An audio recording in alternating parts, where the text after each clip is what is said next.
CBS Sports, the NCAA Basketball Championship.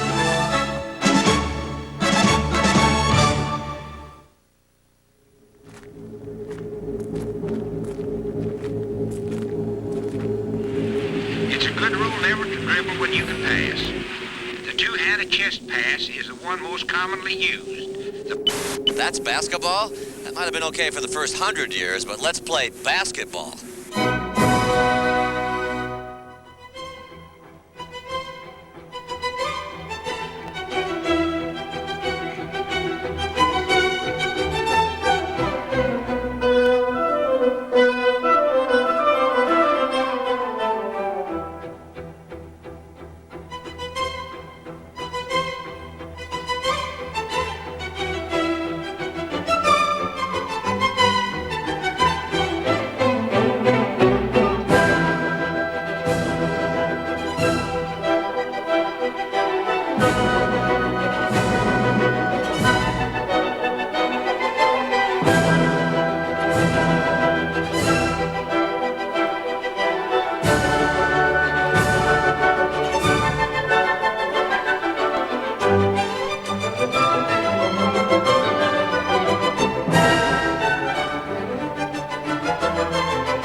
CBS Sports presents Prelude to a Championship. Sponsored by Honda, maker of fine quality automobiles. Test drive a Honda at your local dealer today. And now, live from Minneapolis, here's Pat O'Brien. Well, it's another championship night in the Twin Cities. Oh, the good folks here in the upper Midwest have watched the Northern Stars on countless nights. But over the past few months, they've witnessed an unprecedented parade of stars in all the major sports. Tonight, as 51,000 people jam their way into the Metrodome, it all culminates with a showcase for the brightest stars in the college basketball universe. After 3 weeks and 62 games, only 2 teams survive: the University of Michigan Wolverines and the Duke University Blue Devils. Tonight, they will play for the NCAA Basketball Championship. Come on in. Yes, tonight, let the madness come to an end.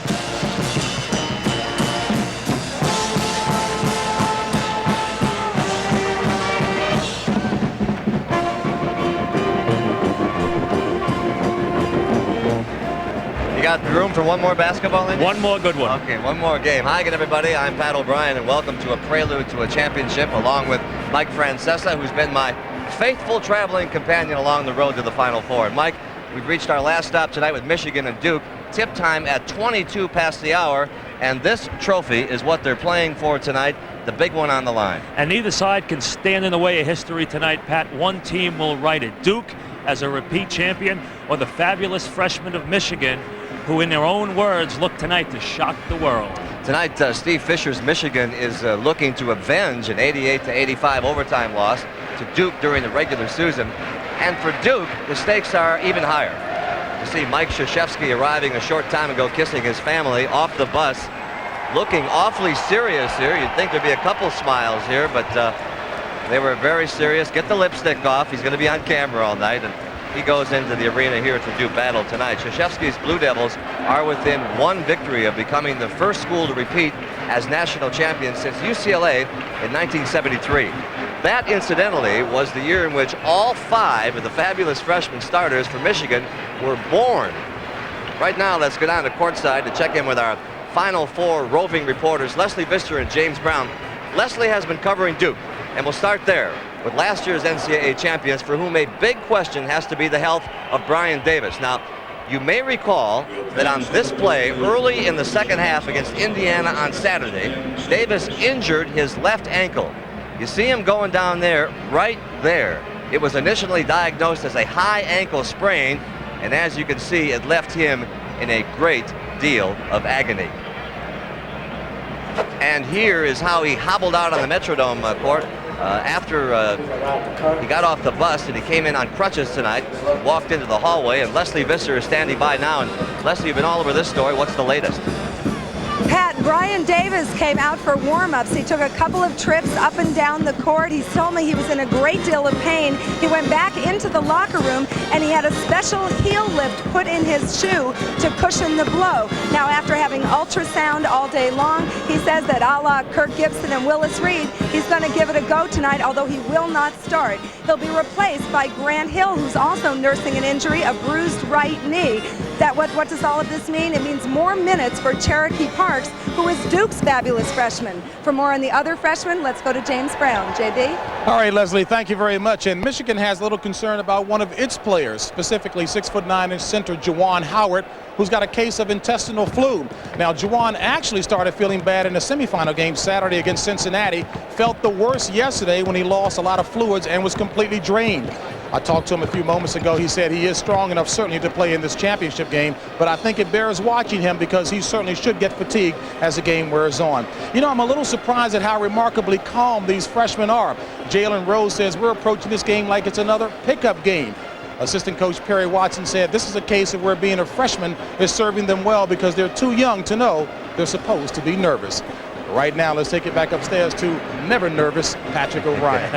All right, JB, good report, and Leslie. That's the latest on the two teams. Now the question is how they'll match up against each other, and what can we expect in this championship game, Mike? From the Duke perspective, they're experienced, they're sophisticated, they're very versatile, Pat. They have to have Grant Hill step up for the injured Brian Davis because they have to rebound against Michigan. From the Michigan perspective, they have to show maturity on the court. They can't play this game in peaks and valleys, and I don't think they can chase Duke, which means I think Michigan has to play well early, because if they get behind, I think they'll try to rush it, and Duke's just too composed and has been in too many games like this. Things to watch for early in the game. We'll be back with more on Michigan and Duke as a prelude to a championship rolls on from Durham to Detroit for primetime hoop fans of all ages here on CBS. Stay with us.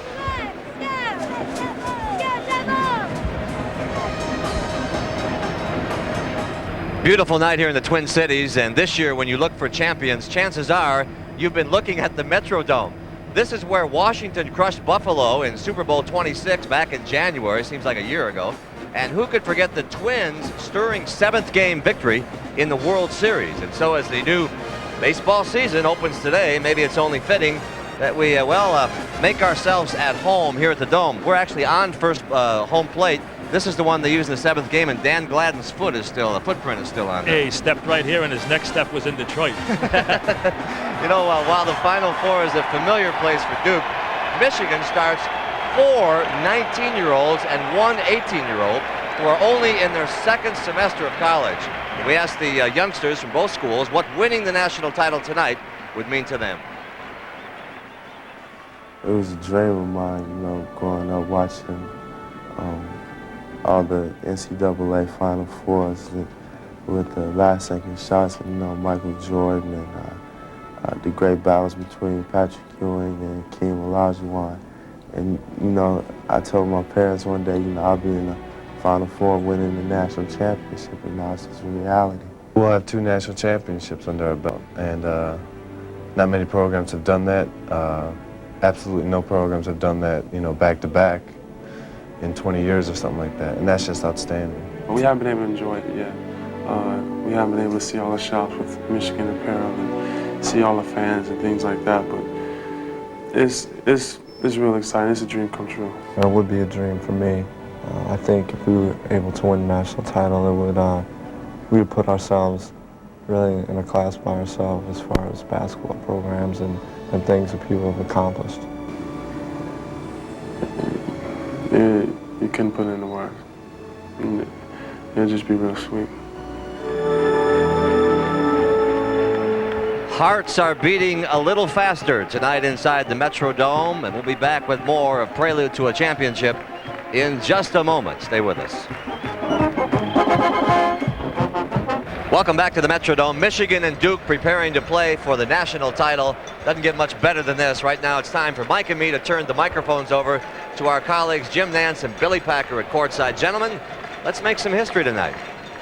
This is going to be a lot of fun, Pat. You're right, and it's great to be standing alongside the man who has called every championship game since 1975. Billy, it's a delight.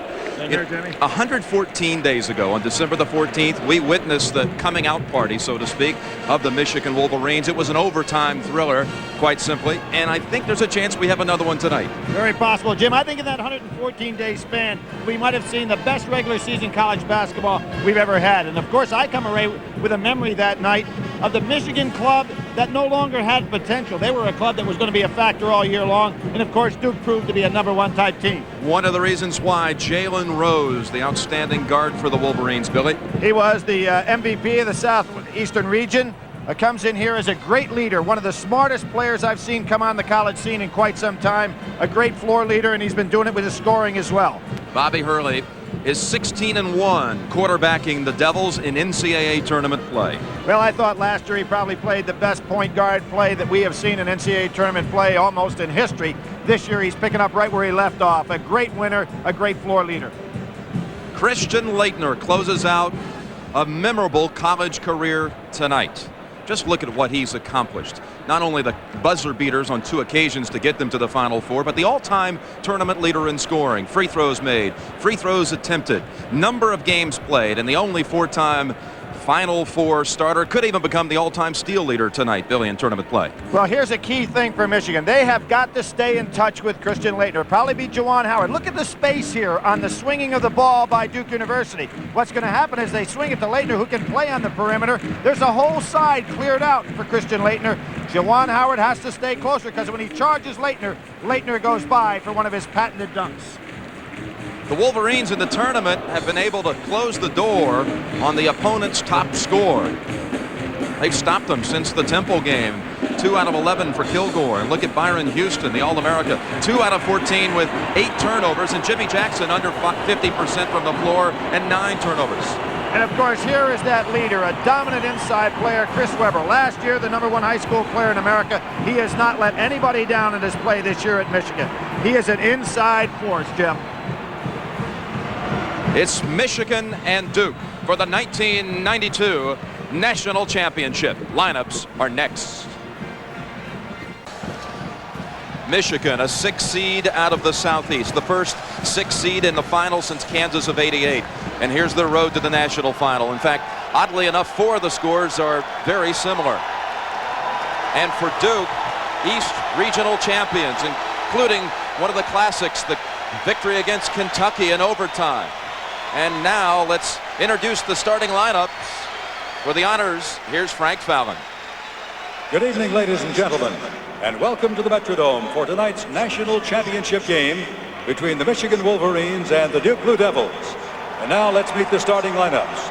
For Michigan at forward, a 6'9" freshman from Detroit, Michigan, number 4, Chris Webber. For Duke at forward, a 6'8" sophomore from Mobile, Alabama, number 21, Antonio Lang. For Michigan at forward, a 6'6" freshman from Austin, Texas, number 21, Ray Jackson. For Duke at forward, a 6'8" sophomore from Reston, Virginia, number 33, Grant Hill.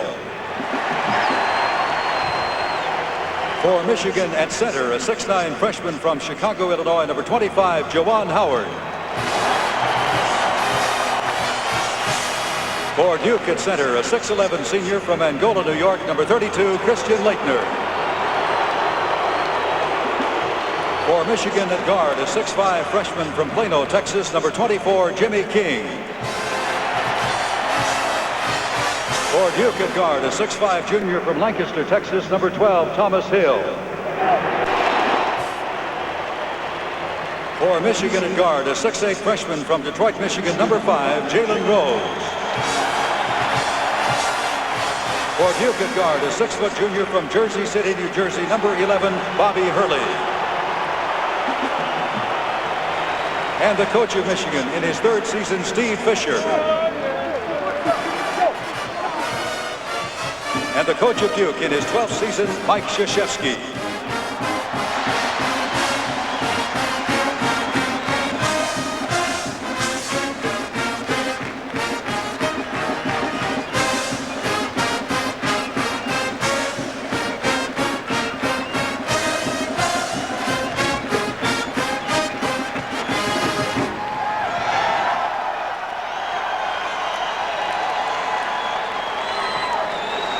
Billy, let's go through the Packer points for the championship game. Well, the first thing we're going to see, Jim, is what's going to happen with the chairman of the board. Somebody could control the boards tonight. If they do, they're going to win this basketball game. Key for both teams. A case in point, 2 great point guards, Jalen Rose and Bobby Hurley. Who gets the advantage in that critical matchup? Number 3, the bench warmers, and look, that's in red because both teams have had great play off the bench throughout this tournament. Can somebody come off that bench as Vosco did the other day, or Cherokee Parks? Changing of the guard. Christian Laettner going out as one of the great players in college basketball history. Chris Webber coming in. And the charity stripe, something that gives a big advantage to Duke University. We saw it in the Indiana game. Can they do it again tonight? The officials, Jerry Donahue from Havertown, Pennsylvania, David Libby, San Diego, California, Tom Harrington, Chico, California, and Gene Monge is the alternate from Henrietta, New York.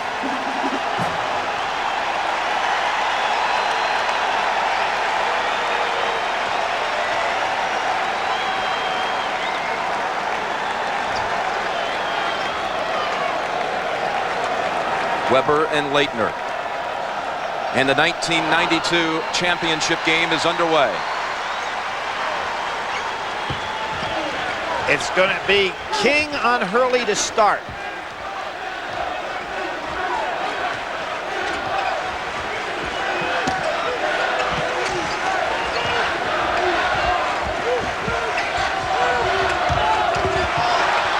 Laettner dribbled it right off his own leg.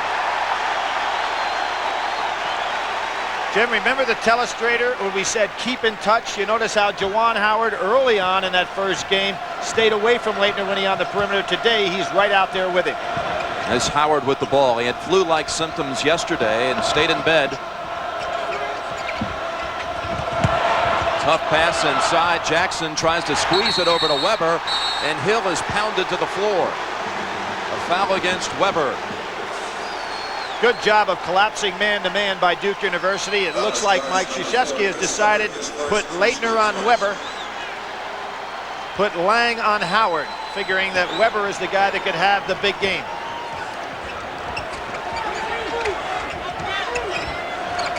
Laettner.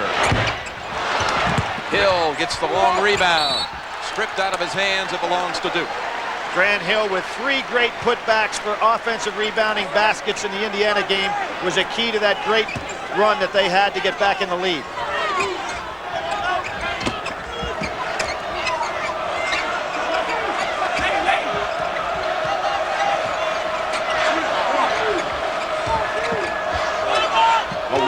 Laettner wants to get started on his game after an off Saturday, and there's the miss by Grant Hill. Jalen Rose looks up court. Howard, and a foul against Thomas Hill. Good weak side help by Hill, and you can see the perfect lob pass to Juwan Howard inside. Not since UCLA of '73 has there been a repeat champion. In fact, since that time, only 3 champions, defending champions, have made it back to the Final Four the next year. UCLA in '74. Billy, you remember that one? Lost to North Carolina State. Great game with NC State. And Georgetown '85. That's one we thought was in the bag, except for Raleigh Massimino's club upset that one. And of course, last year. UNLV '91. Yep. And I personally thought that one was in the bag. So it is tough to get back to the top of the championship. Still looking for the game's first point. Hill will drive to the paint, give it back to Thomas Hill. Hurley inside to Leitner. Stolen away by Weber. Not a good pass by Leitner. 2 turnovers by Leitner. Howard has the blocks. Too strong, and another foul inside. It's going to be Jalen Rose coming over the back. Teams are a little tight, Jim, to start this ball game. Alice charge number 5, Jalen Rose, his first, team second. So the first on Rose and the second against Michigan. And you notice what Duke is doing early on here. They're having Bobby Hurley go down low, let Grant Hill take the ball up on the top. Hurley being a better perimeter shooter. There he is. Thomas Hill on the tip. Duke going to that double low post with Bobby Hurley stepping out. We know what a good outside shooter he is. Big overplays by Duke. I'd expect Rose to try to dribble Hurley on inside, shoot that leaning left-hander of his. He's now posting up down under the basket looking for the lob pass.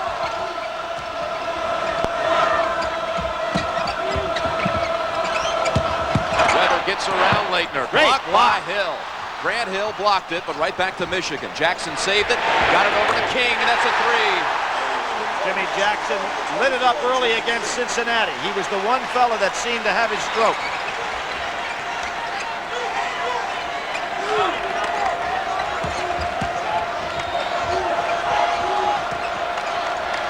Both teams very tentative offensively to start this game.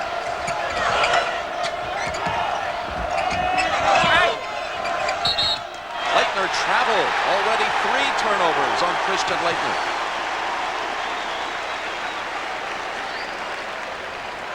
Jim, I'm surprised that Duke doesn't start Leitner down low.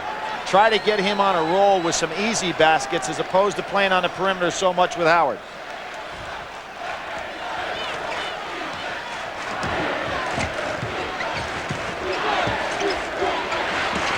Jalen Rose really wanting to post up Bobby Hurley inside. Hurley gives up about 8 inches. Rose and Howard in this area. Rose, he traveled. Good switching by Duke on the inside. Now what happens when you take your point guard and take him off the ball to post up inside? It can take the normal flow of your team completely away. It's kind of like trying to foul out a particular player. The rest of the 4 guys have a tendency to stand around. So see how long Steve Fisher stays with that strategy. Duke is only 1 for 5 from the floor. The only basket a tip in by Thomas Hill. Leitner doubled up. Excellent double team. It leaves Lang wide open. They had 2 Duke players and only 1 Michigan player under the goal, but right off the fingertips of Lang. They credit the turnover to Leitner, so that's his 4th. Cherokee Parks had such a big game on Saturday. Replaces Leitner. And there's a little discipline move by Mike Krzyzewski, wanting Leitner to settle down. Figure he may be too high up for this ball game.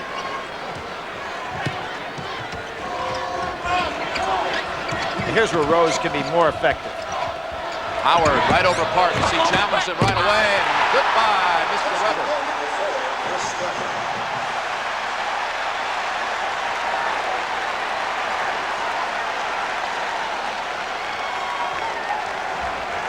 Not a bit of tension on the face of Weber. Enjoying the spotlight. He's been smiling since they took the floor. Savoring the moment. Hurley, a long-range 3. Oh, he sets a Duke record with 6 threes in the victory against Indiana. And Jim, they were huge threes because Duke was really struggling at that time. Hurley tries to make the save, but he was on the line. Our first dead ball under 16 minutes. 15-15 to go. First half. 5-5, Michigan and Duke. Interesting story for each team, a similar story. There's Freddie Hunter, the captain of the Wolverines, finally a scholarship player the second semester of his senior year. 3 years ago, he was on the intramural championship team at Michigan. Freddie and the Seven Dwarfs, hoping to be on the championship tonight. Freddie and the Fab Five.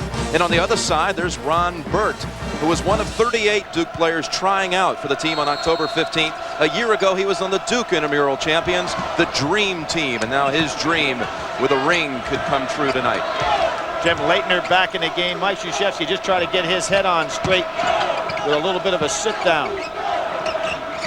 Now this is a better matchup for Duke with the big team, Cherokee Parks, and it allows Hurley to play Jackson, who is not a big scorer. Offensive on Weber, and that's his second. He fouled out in the first matchup this year against Duke.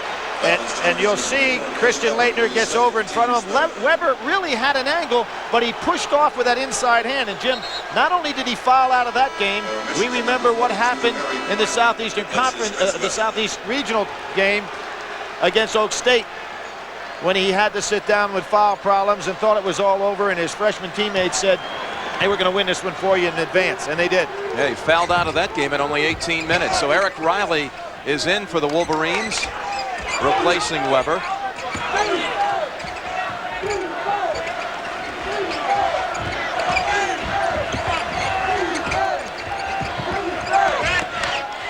Grant Hill gets it back out last second. Thomas Hill right on the line. Yes. Excellent ball penetration, and that's one of the things that Duke can do with three players around the floor. Thomas Hill, Hurley, and Grant Hill himself. I say right on the line. We had the perfect angle on that. You could tell it was good the minute it left his hands. It's a three. He wasn't on the three-point line. Cherokee Park stepping out, doing a pretty good man-to-man job on Howard. Matches up with him in size. Howard, good pass to Ray Jackson. Thomas Hill pulls it down and chases it down. Hurley makes the move to get by Rose. Pull up three. He's off the mark. Oh, that was, again, Grant Hill at 6'8", doing the job on the offensive boards. Leitner. Wow. And stood still and watched the shot, Jim, after he missed it. And a steal by King. The first 6 minutes of this game, Christian Leitner's in a total funk. Right over Leitner, they score. Eric Riley. We talked about some hot bench warmers, and Steve Fisher has been able to look down that bench. He must look in their eyes to figure out which one's hot, because as soon as he puts them in, they produce. Skip pass to Hill. Good defense by Rose. Yep. Parks pushed off for position. That's his first and the second against Duke. Nice defensive job by Riley to be in perfect position, and look at who's going to try to make an appearance here. One of Saturday's heroes comes in for Michigan, Voskuhl, and here is Brian Davis, the senior co-captain, with the high ankle sprain. It's the first start he missed all senior season tonight. Antonio Lang is also back into the lineup for Duke after a short rest. Let's check out Davis. He's guarding King on this possession. Jimmy King ought to test him right away and see if he can beat. There he goes. See if he can get with him on the drive. Riley bounces it in. Good pass. Score the basket. Foul against Hurley. And Howard will shoot one. Excellent two-man inside game by Riley, who last year was the Big Ten's #2 rebounder and Big Ten's #2 shot blocker. This year finds himself on the bench because of that man Howard, but certainly delivering. Perfect play. Bobby Hurley had no opportunity coming over from the weak side. It's been the year of Howards at Michigan. First it was Desmond claiming college football's biggest prize, and now Juwan Howard trying to get college basketball's championship ring. Leitner throws it away to Rose. Jim, that is Leitner's 5th turnover of the game. No points, 5 turnovers. He's going to have to get himself moving, and if you're Bobby Hurley, you ought to let him touch the ball a lot to get out of this funk he's in. Still no baskets. And he's not following his shot either. He's shooting and standing and just looking at it. Three-pointer by Rose. In and out, and Lang has it. Duke pushes it up. Oh, to Hill, and knocked away. And for a second, Billy, it looked like Duke was trying to come back and replay a same kind of dunk from a year ago in the first half against Kansas. Is one of the best in championship history. But a good play by Vosco getting over there. He was the guy that was the difference in the game the other day against Cincinnati. Leitner now driving off the glass, and he gets started with his first two. And with Chris Webber on the bench, it's important that they get Leitner on track. Howard already put the ball on the floor once, and it's a 5 count. He couldn't dribble with it. I don't think his teammates realized it. You see he's signaling, hey, I'd already taken one dribble. An official's timeout with 11:42 to go first half. Wolverines by a bucket.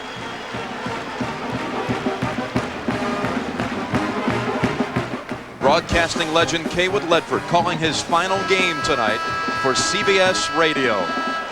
The voice of the Kentucky Wildcats. Let's listen in. What has to be a very sore ankle will inbounds the ball. Well, the real problem when you have an ankle as sore as he has, he can't make quick cuts to the basket, so I don't think he'll be as effective. If he can react, then he can be a somewhat of a factor in this game. Hurley working around the top of the key, can't get through, gives it off to Thomas Hill. We can just call him Hill now because Grant is on the bench. They go inside to Leitner. And Leitner trying to throw it back outside, throws it away. Rose driving, alley-oop, tough shot by King. All the turnovers, Michigan has 11, and they've gotten probably about 6 of those off of Leitner's turnover. 14-10, Hurley drives to the right side. Going inside, here's Lang, and he is fouled by Howard. As he tried to reverse layup, Howard got him. That is Howard's first, number 4 against the Wolverines. And we will put Antonio Lang on the line.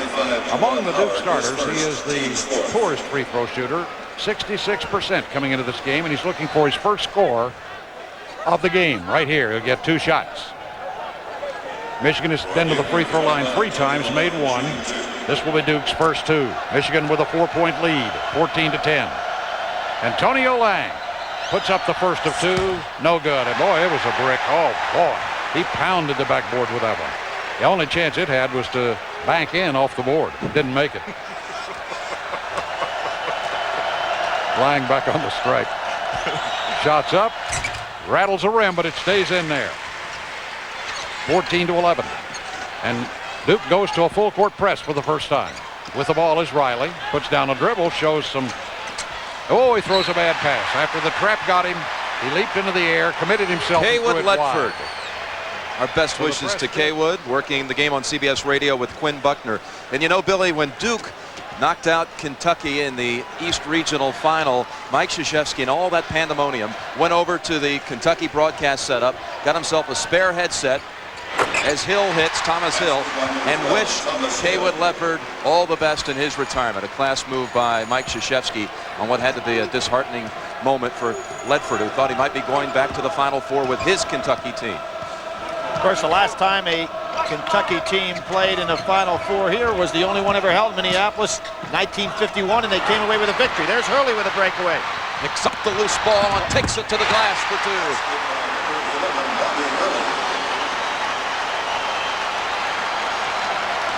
Those are the days of Adolph Rupp, Bill Spivey, Cliff Hagan.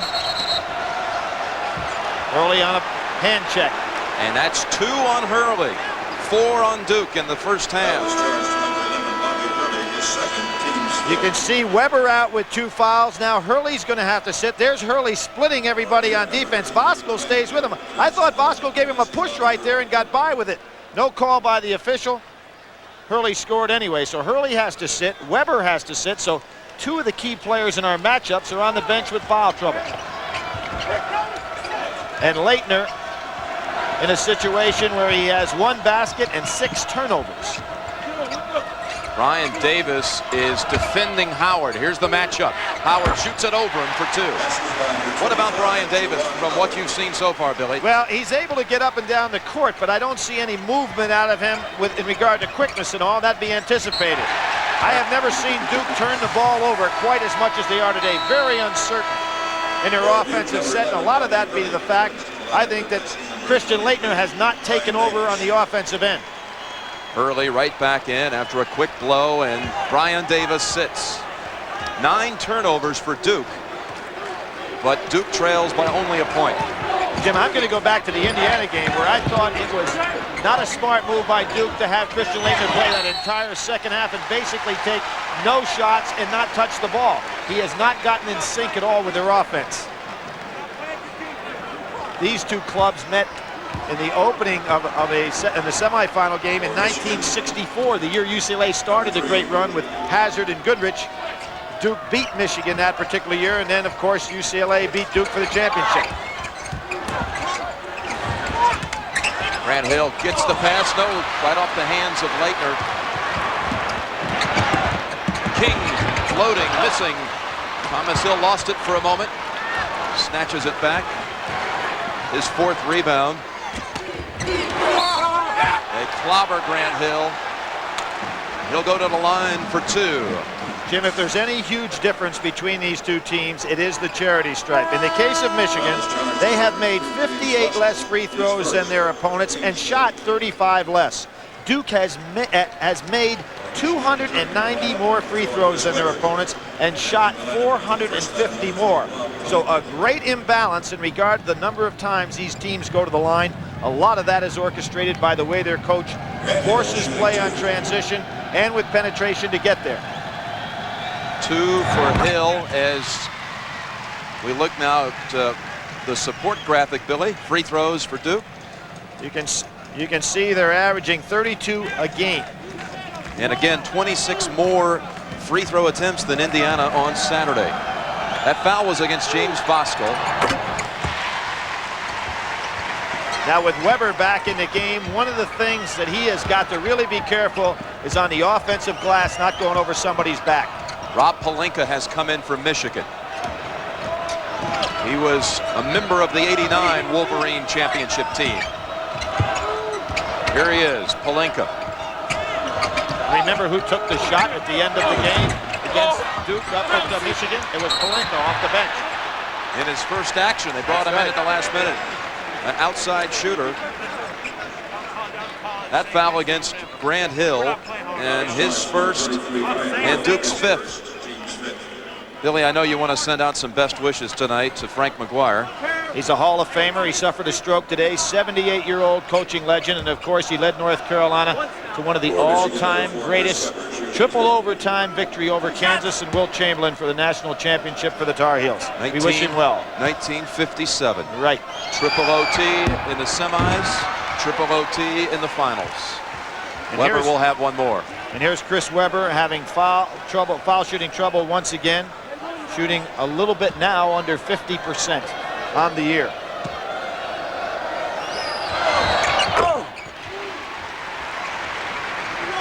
And the 2 leaders for Duke University on the bench, Davis and Laettner. Mike Krzyzewski has seen about all of Laettner he wants for this period of time. He's just not getting it done. Hurley, Parks tries to tip it in. Gives Michigan a chance with the numbers. Rose comes from the other side, and he'll step to the line for 2 more. You know, if anybody ever sees Jalen Rose in practice, you would think that he could never turn on the afterburner, but we saw him right there just explode to the basket. Thomas Hill, Billy, with his 2nd. Michigan number 5, Jalen Rose, shooting 2. In the act of shooting, Rose will shoot 2. Brian Davis, he's tested the ankle and able to provide some minutes tonight for the Devils, replacing Thomas Hill. Jalen Rose, a year ago, led Southwestern High School to the state championship in Michigan, same school that produced Anderson Hunt and his high school coach, Perry Watson, now on the staff for Steve Fisher. Watson, of course, incredible leader, 2 state championship teams there.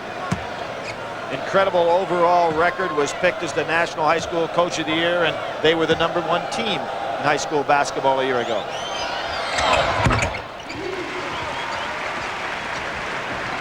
Three points for Rose, who has the all-time Michigan freshman scoring mark, surpassing Mike McGee at one stage of this tournament. 18-17 Michigan. Under 8 minutes to play in the first half. Parks wide open at the free throw line.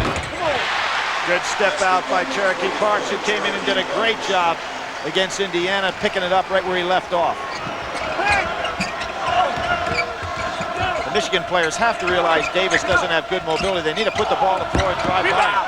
King wildly, and Hurley pulls up. Sharp play by Bobby Hurley. He realized he did not have the numbers, therefore don't go all the way to the basket. Pulls up and takes a jumper. Rose stopped his dribble. They've got him doubled up. Foul, sure. Yep, they call it on Jalen Rose. He had nobody coming to the ball. He picked up his dribble at the worst place, right as he crossed half court.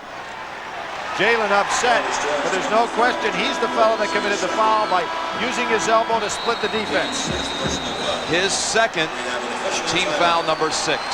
An official's timeout, and the Devils have a 3-point advantage. A tradition unlike sports coverage of the NCAA Men's Basketball Championship. Back in the Metrodome, at least one famous father skipped work today. Calvin Hill, the former All-Pro running back and father of Grant, is also the vice president of the Baltimore Orioles, but he was not at Camden Yards today for the opener against Cleveland. He said he has 161 other games to catch the Orioles, only this chance to see his son. Jim? Can certainly understand the pride of Calvin Hill. Leitner trying to get on track. And I think they're going to have to set some screens for him because people are playing behind him. His shot's not going down. He's got to get some easy ones. He is now 1 for 5 with 6 turnovers. Rose in and out. Good Rebound dish. bounces to Grant Hill. And Davis, without that 100% speed, unable to challenge the Wolverines. Look at this pass. Weber fields it. Dunk time. Well, Jim, Davis just can't finish. Jalen Rose. Normally, Davis is one of the best slashers and finishers in college basketball. Had no chance to do that there. Hill back of the rim. Leitner has it taken out of his hands. And Rose just had one beautiful assist. He looked for another, finding Howard as the trailer. Jim, you know what really concerns me about Christian Leitner? Now, it's one thing to be having a bad game, which he is having, but he didn't hustle that time. The ball hit off Howard. He stood at the other end of the floor. Mike Krzyzewski's going to have no patience with that. At one time this year, he was down 19 points to Clemson, and he took his starters out and let the subs go ahead and get it back in there. Asked the starters if they really wanted to play. Now that was Howard. Howard throwing him to the floor. Leitner in the act of shooting will shoot 2. That's for Howard, his second. Yep. How about this pass, Billy, from Rose? Great pass, great catch, and excellent finish. And there goes that motion by Chris Webber. Now, think it, you know, when you throw a guy right to the floor like that, to me, that is an intentional foul. Billy, if it seems like Christian Leitner has been on the college basketball scene longer than any other player, it's only because that's true. He's played in more tournament games, and with this one tonight, it's his 148th game at Duke, and he passes Danny Manning for the most games ever played in college. Well, Danny Manning, in his final game, put a team on his back and carried him to a championship. So far, Christian Leitner is not getting that done. Of course, you can't fault him in one respect. Without him, they wouldn't be here. Lang in for Leitner. He passed Elvin Hayes, the Big E, although he's had numerous more opportunities, Billy, than Hayes had in the tournament. Manning, the 3rd all-time scorer. Well, he has a chance also to become the all-time steal leader. Beat Mookie Blaylock if he can get 2 of those.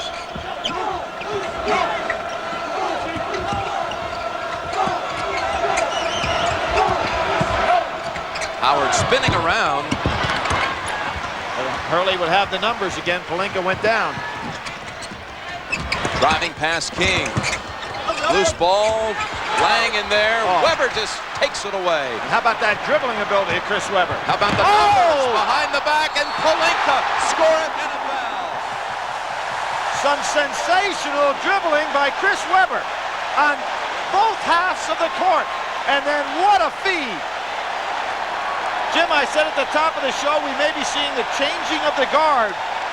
And that certainly was done with some emphasis. There was no foul on that play. A Duke player had his hand caught in the net, so it would have been basket interference had Palinka missed. But Rob Palinka, off the beautiful pass from Weber, gives Michigan a 2-point lead. Hill right back, trying to tie it. Weber on the line.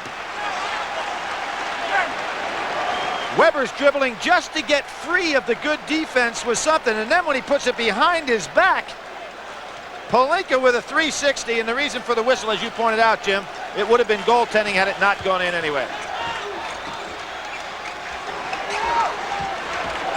You see how it just picks up this Michigan team when Weber does something sensational. Off the screen, Hurley kicks it over. Thomas Hill, short. 44, Cherokee Parks pushing.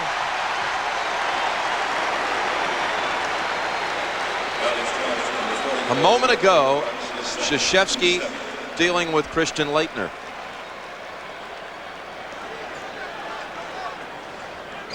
Jim, I've only seen Mike Krzyzewski get on Christian like that once before, and that was when the team was getting ready to go up to play in the World Games. And he got in his face something serious there. It looked like, if you could read the lips, it looked like he said, "You walked to the ball." Parks goes out now with 2 fouls, having committed the one on Weber. Chris Weber, of course, we saw him in the first game against Duke. 11 for 15, 12 rebounds, 27 points. Oh, what a leap by Hill. But that was a vertical leap, 30-some inches. He has 5 rebounds. Under 5 to play in the first half. Laettner, after the pep talk, off the mark. Jim, see how he's shooting and standing still? He's not following his shot. But He hits the floor and looks at it. The putback by Grant Hill.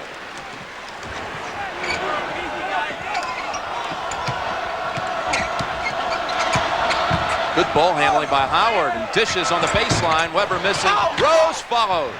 No block out on the wing by Bobby Hurley. But excellent ball handling by Howard and Weber.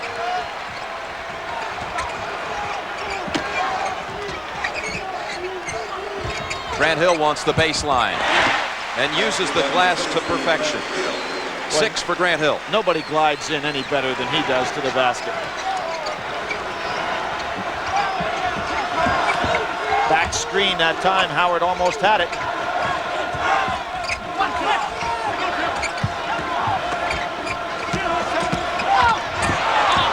Jimmy King back in the iron. Weber up high to tip it home.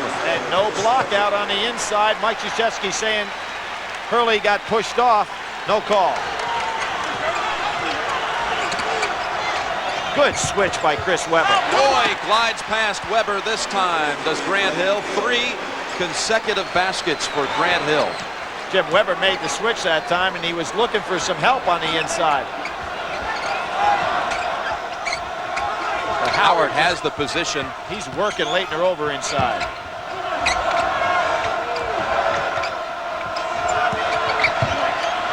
Rose over the top. Laettner's second rebound. And here he is walking down the court again. Hurley. Lang with the loose change. Jim, Laettner never crossed half court on that possession. You don't know if he's sick, but he certainly is a major story in this first half. And for Duke on the negative side.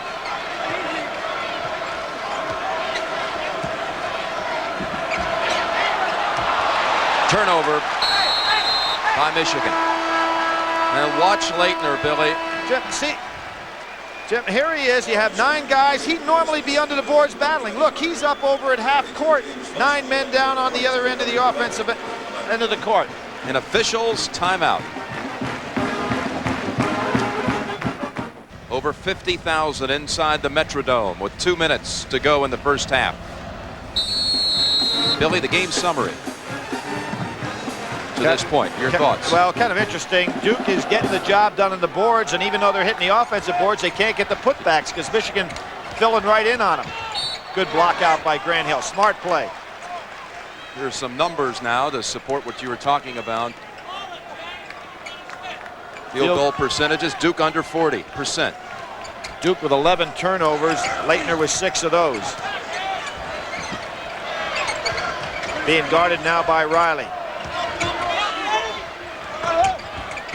Doubled up. Use the left hand. Strongest move, perhaps, of the 2 games in Minneapolis. Jim, when a guy's having a bad game, a big man, it's good to get him down in the low post and get him the ball to get some confidence back.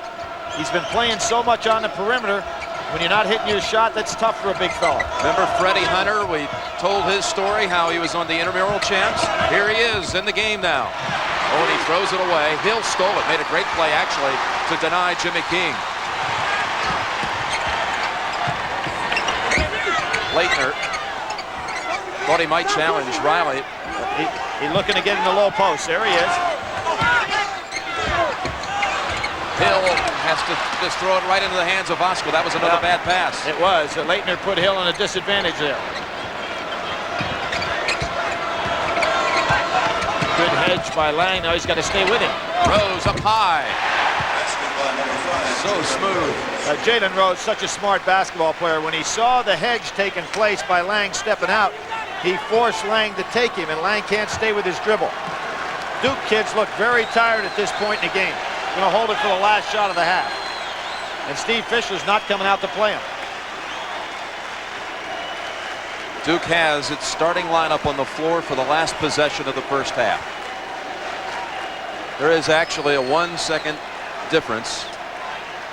Jim, I think that Duke is much more effective in this set when Hill takes it inside because he can play over bigger people, but it's going to be Hurley this time. Hurley gets the motor running at 10. Look for Thomas Hill on the double screen. Here he comes. Hurley driving on King. Leitner outside, makes the head fake. Leans in off the glass. No, back of the rim. And Michigan will go to the locker room with a 1-point lead.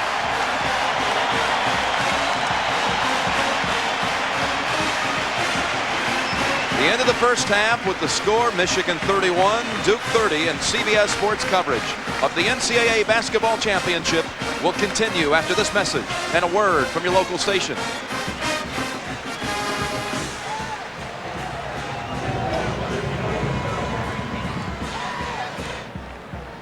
CBS Sports coverage of the 1992 NCAA Basketball National Championship game is sponsored by Oldsmobile, official car for NCAA championships. AT&T, proud sponsor of the 1992 U.S. Olympic team. And by UPS, offering 10:30 guaranteed overnight air delivery. Prudential. In a changing world, one thing remains rock solid. The Prudential.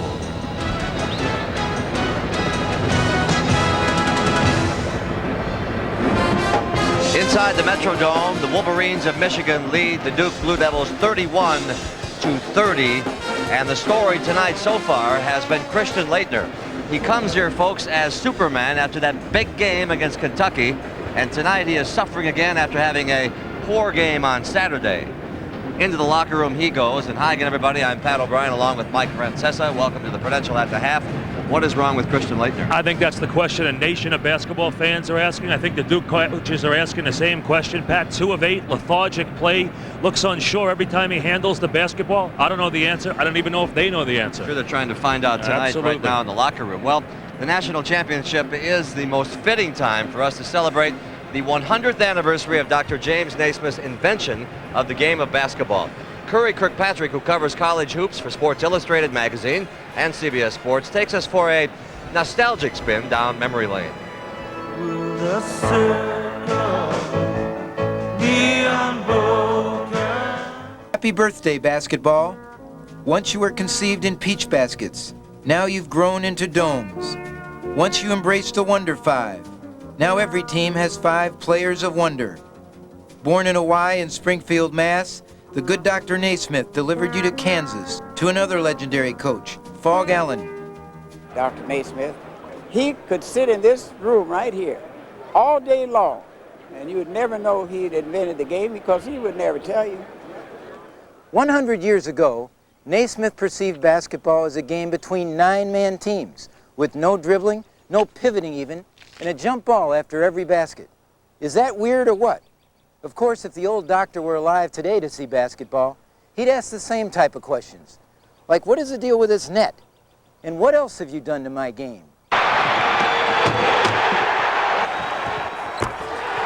From ancient gyms to prolific jams. But back in time, a coach, Henry Iba, relied not on dunks, but on centers.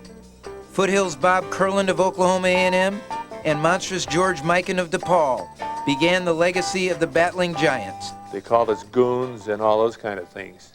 But we proved that through proper instructions, we were able to compete.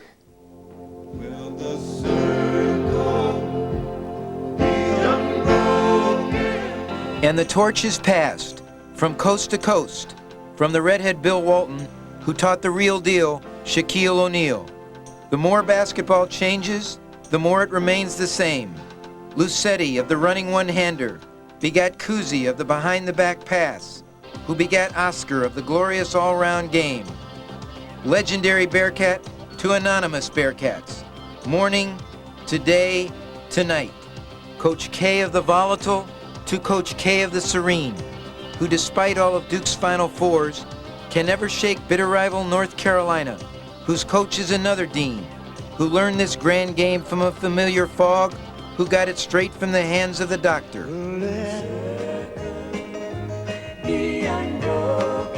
Back in Springfield, they paved paradise to put up a parking lot, from whose corner kids dribble the dream into another old gym a few blocks away. Here, one of their own, Travis Best, once practiced so that he could play in this year's tournament. Having the Basketball Hall of Fame right in my own backyard, it's been a real key for me, learning the game, and experiencing some of the history that's going on in basketball. For Naismith's hometown kid to someday win Naismith's trophy would be a wonderful fit. For now, our children are the joyous links of a chain, the best birthday present a game could ever wish for. Here's to you, Hoops. Have another happy 100. Curry Kirkpatrick, CBS Sports. We want to credit a big assist for that piece to the Basketball Hall of Fame up in Springfield, Mass. If you haven't been there, you should visit that. When we come back here, we'll check in on the Michigan and the Duke locker rooms. Leslie Visser with a report on Christian Laettner as At the Half rolls on for all the grateful heirs of Dr. Naismith's legacy. Stay with us, folks.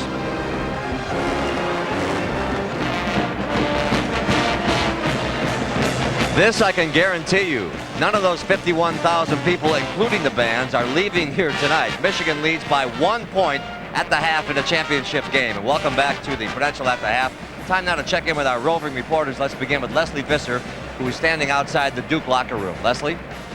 Pat, the folks at Duke say there is nothing physically wrong with Christian Laettner, that Michigan is doing an effective job of double teaming him. The coaches, however, do want Christian to make better decisions down low, that when he is double teamed to kick the ball out. And as they advised him against Indiana, they want him to pick some different spots on the floor. They also would like to see a little bit more of an emotional, I think maybe a little emotionally exhausted. They'd like to see more out of him there. But as for now, nothing physically wrong with him. If Duke is to repeat as champion, though, they think he has to shake his emotional exhaustion and have a big second half. For What's Up with Michigan, let's go to James Brown.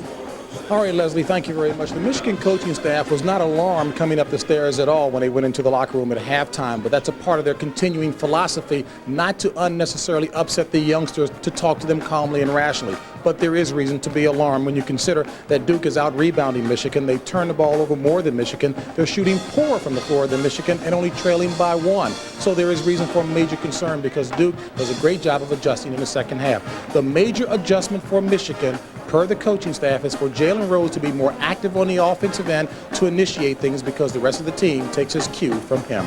Right now, let's go back upstairs to Pat O'Brien. All right, JB, Leslie, what do you think? I think Duke will pick up the defensive intensity right out of the box, and number two, we're going to find out just how tough mentally Christian Laettner is in the second half. No kidding on that one. Well, the Wolverines or the Blue Devils are 1/2 away from the national title. We'll find out as we rejoin Jim and Billy when our exclusive coverage of the NCAA Championship continues here on CBS after a message and a word from your local station. Enjoy the second half, everybody.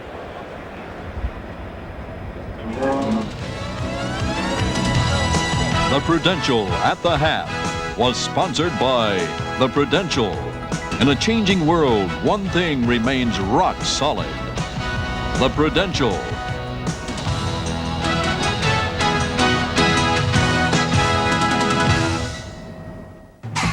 Basketball National Championship game is sponsored by Chevrolet, the cars and trucks more people depend on.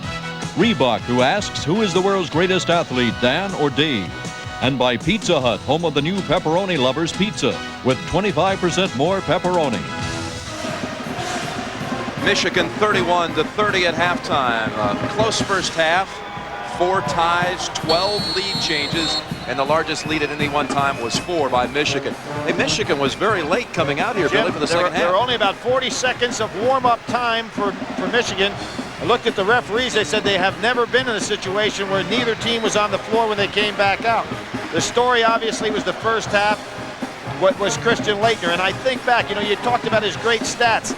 24 against Alonzo Mourning in the tournament, 28 against UNLV. Great games against Shaq O'Neal. Tremendous game against Kentucky. This fella's certainly capable.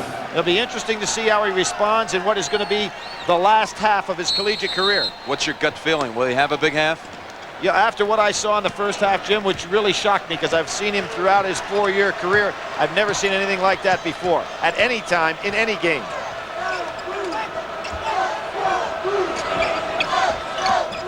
Good cut by King.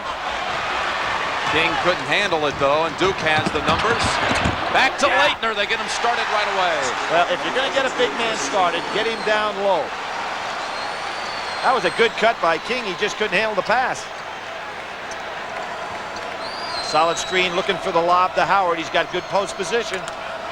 Flips it over, half hook. And Michigan back in front by 1. Lang has got to recognize when he's going to be back screen like that. Laettner, he wants the jumper, and he hits the 3. His first shot really from the outside. He may be ready to answer that question. Off the fingertips of King. And there's Christian Laettner beating everybody down court, getting back down in position. Teammates cheering him on, cheering on their captain. Hey, Mike Krzyzewski said, let's get the ball to the big guy.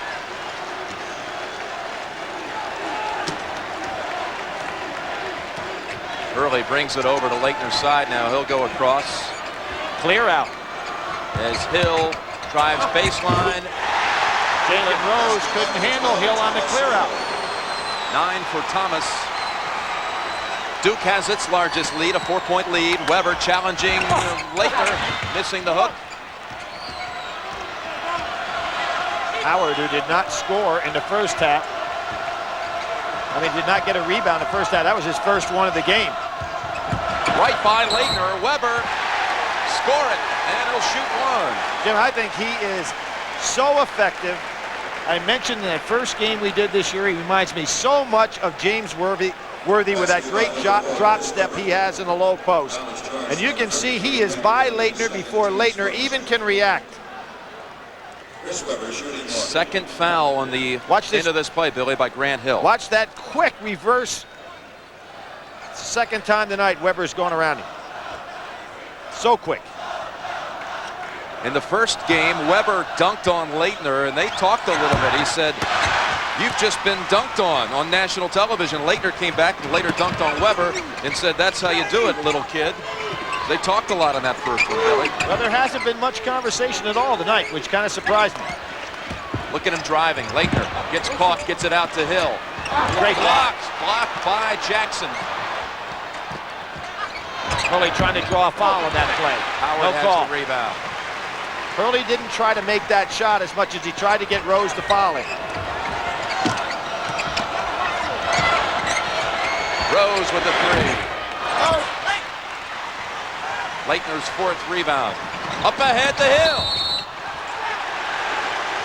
Fouled with the body by Jackson. Again, every time I see that, Billy, I think back to the Hurley to Hill combination last year against Kansas. The dunk that will be replayed for years to come. The one you compared to David Thompson. Yeah, related to David Thompson, which took it all the way back to 1974. Thomas Hill. That's short, and there's a push-off inside. Is that Rose's 3rd? Well, Jerry Donahue signals it's on Rose, his 3rd. And what they're doing to Jalen Rose right now is setting him up for one-on-one moves against him because he's matched up with Hill. Steve Fisher's got a decision to make. It could be Talley coming in off the bench. Steve Fisher coaching his 100th game at Michigan. Thomas Hill to the line for 2. One of 3 starters in the championship game from the state of Texas. Weber has fouled out of 5 games this year, but Jalen Rose, with all of his responsibilities, has not fouled out 1 time this year. So although Steve Fisher's contemplating a move, he keeps walking on the sidelines trying to figure out what to do. The guy's been weaving a magic wand in NCAA tournament play, the 12-1 record. He's got a decision to make now. James Voskuhl checks in for Michigan for Rose, who will sit with the 3. Now, let's see if Duke starts to press. With Rose out of the game, it'd be excellent time to press because now you've got Jimmy King as the primary ball handler. Good move by Mike Krzyzewski. Lang comes over counterpoint to double up.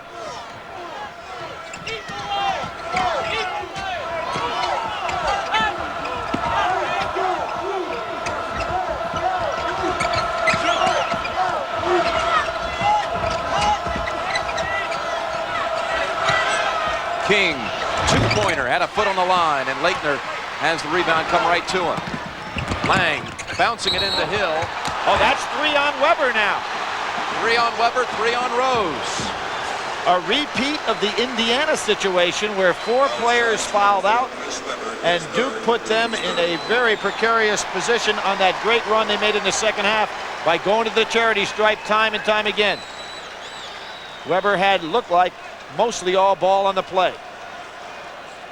But his 3rd, and Thomas Hill back to the line. Billy, I mentioned a moment ago that 3 starters from the state of Texas. There were pickup games in the Dallas area at the Redbird Gym south of Dallas just this past summer. Jimmy King, Thomas Hill, Larry Johnson. If you think about it, Shaquille O'Neal, the players that have come out of the state and have left the Southwest Conference, it's alarming. Now here you can see what Steve Fisher's doing. He's playing the percentages. He comes back with Rose, who has 3, but he knows that Rose has been very good at being able to protect himself and not fouling out, where Weber has not. And he knows he can't have both of them sitting at this key juncture in the game.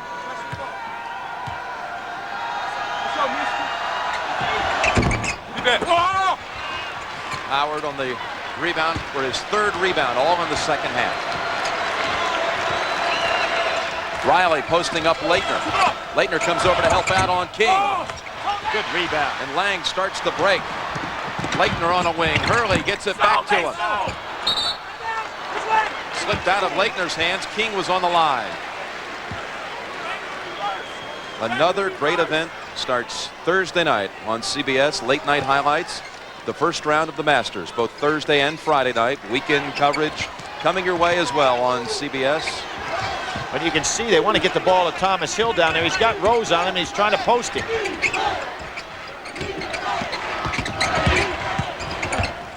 Lang couldn't handle it. Jackson ahead to King. King's gonna dunk on him, yes. The Duke was so anxious to get the ball to Thomas Hill, hoping to pick up Rose's 4th, that they got out of their offensive sync. It's time now to go back to Christian Laettner in the low post. 39-37 Duke, 16 minutes to go.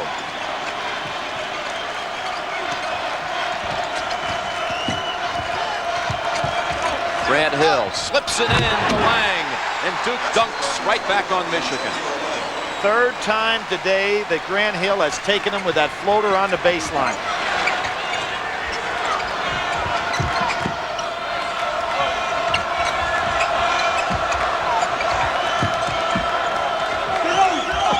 Left hand by Rose. He's got the drive. Howard, after a couple of dribbles, ball tipped around to Grant Hill. Good defensive balance by Michigan. Thwarted any opportunity to get the break.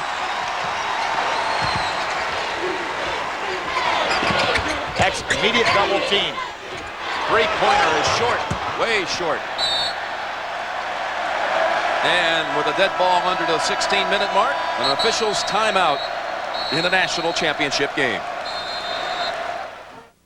Team, before the Metrodome opened 10 years ago this week with a Twins game, and now it's the third largest house to a college basketball game. The Superdome in New Orleans, next year's Final Four site, has the top 5 attendance figures of all time. The Astrodome is next, and then the Metrodome. Billy, take it away with the game summary. Well, you look right there. It's pretty even all the way around. Leitner looking a little better here in the second half. And what Steve Fisher has done is said, I've got to come back now. I can't let Duke open up any margin. So he's come back with both Rose and Weber. Both have 3 fouls on them. Left-handed clear out for Rose. Hurley does a nice job on defense. Riley, he's hit one turnaround, not this time. And a push off on Leitner. Weber and Leitner could have been called either way as they were both battling for position. But Weber had the inside. It was an anxious moment there for Steve Fisher, but Leitner is whistled for his first and only the second of the second half against Duke. Ray Jackson inbounds. Take it back out to King. Riley. Had it stripped away, right back, Riley. It should have been a jump ball situation. It was blocked, and he caught it, and then came down. Lang sets the screen for Hurley with the left hand. Weber knocks it out Riley, of the pack. what a play by Riley. Strong rebound. Just as he came up with a huge game against Oklahoma State, he's in there today. He's got Hurley down in the low post. And he pushed off Riley. Yep. Great acting job by Bobby Hurley. Riley had him pinned down inside. He wasn't patient enough. That's his first, Michigan's 4th team foul of the half. Cherokee Parks in for Duke. And Brian Davis comes in. Lang out, Grant Hill out. Jim, the thing that's interesting about Brian Davis, we saw him try to loosen up that ankle before the game.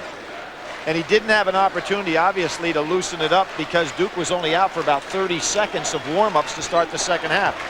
Let's see if it's really tightened up on him now. There's a switch. Doubled up Leitner. Well, see, Parks is not going to be played from there. Riley's going to fall back in on Leitner.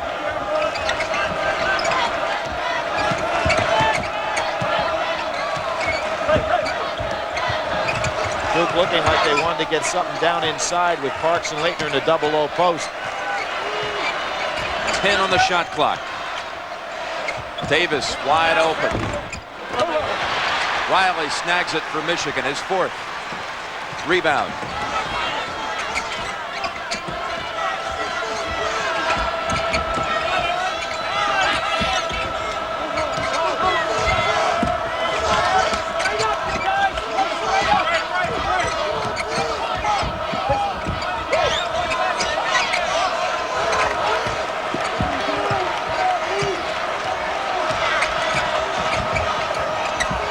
Rose wants some help. Weber thinks he can take Cherokee Parks with a dribble. Let's beat the shot clock. Well, they got a little too frenetic at the end of that, and Rose dribbles it off his leg. Now what Mike Krzyzewski going to do, he comes right back with Grant Hill, and he says to Brian Davis, thank you very much for giving me 30 seconds that I needed, young man. And even though he missed that jumper, I think Mike Krzyzewski felt he just had to give Grant Hill a rest.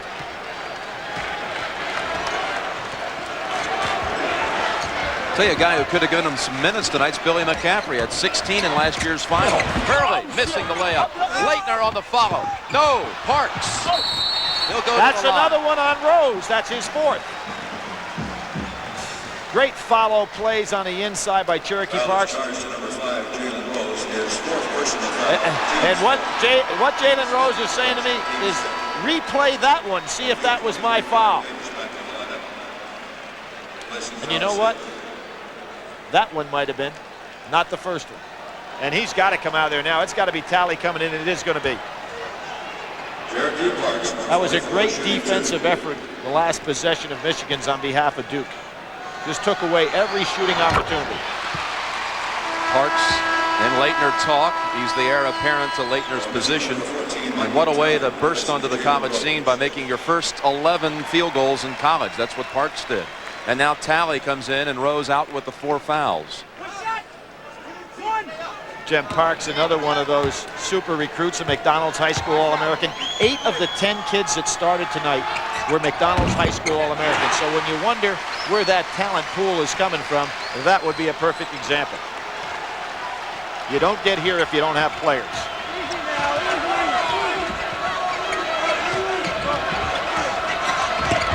Riley really backed in on Parks and then pinned the ball to the floor, but they get the whistle now against Hurley, his third. Well, remember the occasion where Riley was impatient,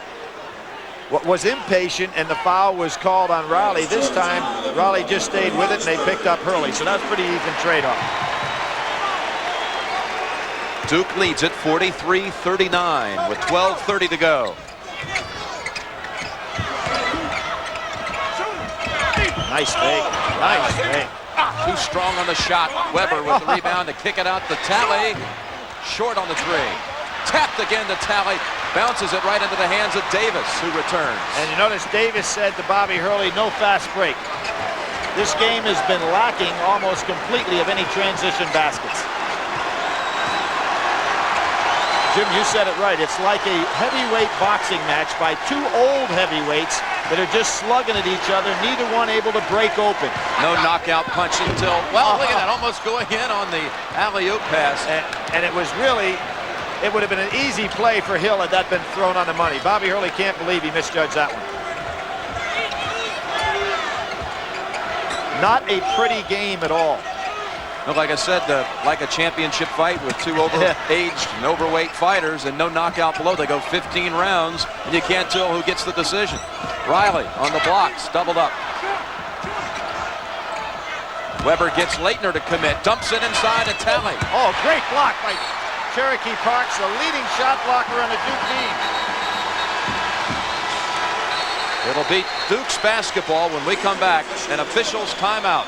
The Devils going for the repeat, leading by 4. Jim Nance and Billy Packer. Championship game, Big Ten versus ACC. Billy, field goal percentage in this half backs up what we were saying a moment ago. Well, Duke is a team that shoots right at 54% from the field, and Michigan right at 50%. Duke has not made a field goal in the last 4:42. Both teams do play hard-nosed defense to the point you don't get a lot of easy basket, but neither team has been fresh in a half-court offense. Leitner, 3-pointer, his second of the half.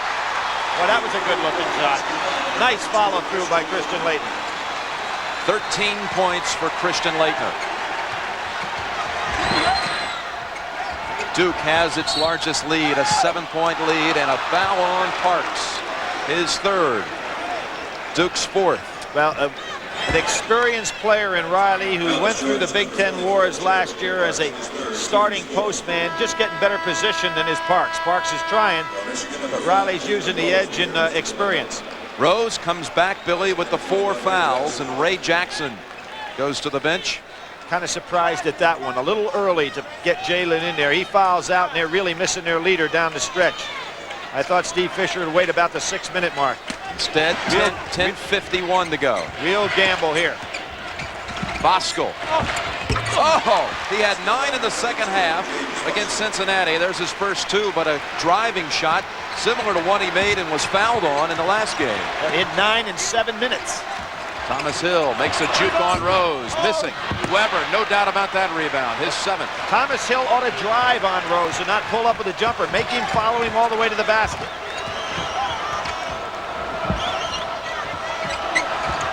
Hill steals it. Oh, almost the 5th foul on Rose. Hurley. They can't buy a basket. Only the 3 by Leitner in the last 6 minutes.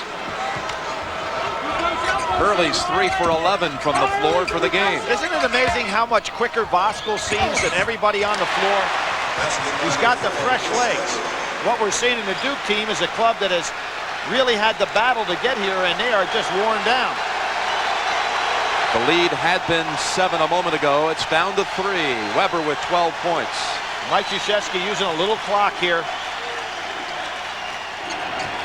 Parks over Weber. Voskuhl. I thought the other 32 might get it, but Voskuhl gets the rebound. Leitner was too far under the basket. Leitner's trying to push himself to run, but he just has no legs. Michigan turns it over. 17 turnovers against the Wolverines as Lang and Howard return. And at the conclusion of this championship game, Billy and I will be selecting Chevrolet Players of the Game. In conjunction with the award, Chevrolet will donate a $1,000 scholarship to the General Scholarship Fund of each school. Jim, we talk about the men's championship with the guys not having any legs. The women had to come back without the full day's rest. So our hats off have to go to Stanford for their conditioning. Lang in a jam out to Hill. Hurley pump fake, sets up the 2. Boy, Weber is controlling the boards. And Hurley reached in. And for Hurley, that's 4 on Hurley. 4 on Hurley, 4 on Rose. Well, neither team really has a man that can replace Rose or Hurley, but you'd have to throw it back over to Michigan, assuming if something happened to Rose, at least they have Talley, who was a starting point guard in the Big Ten last year. So I'd say advantage Michigan. I wonder if Duke is going to try to go a little zone. Try to save somebody. They're matching up in the zone.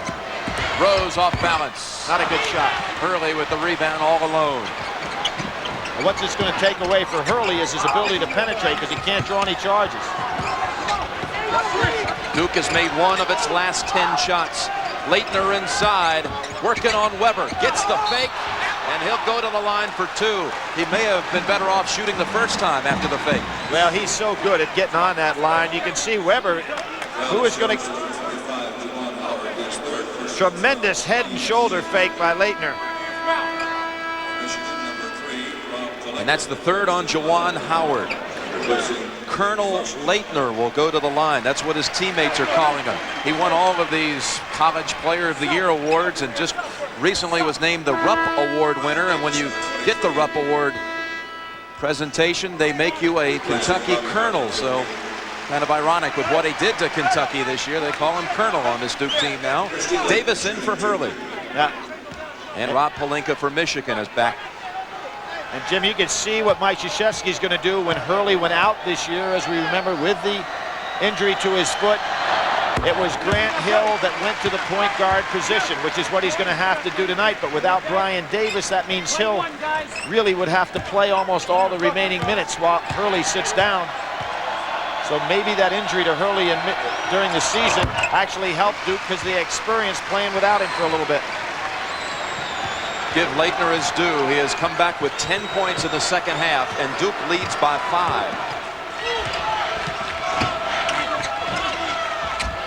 Good ball fake. Howard finds an open King, in and out. Pelinka keeps it alive.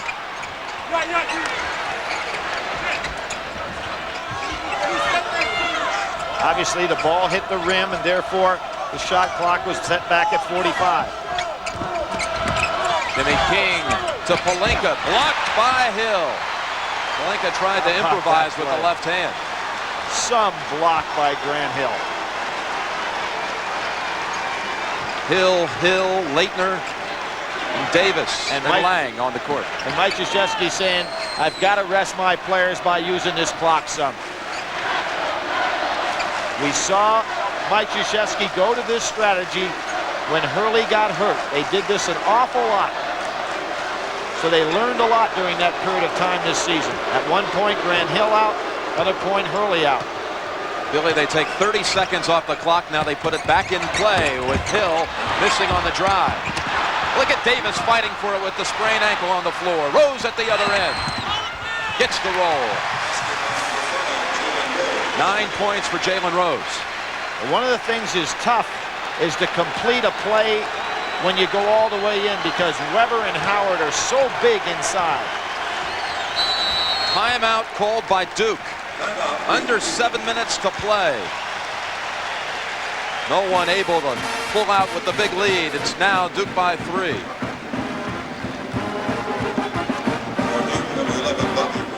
A tremendous coverage of the NCAA Men's Basketball Championship.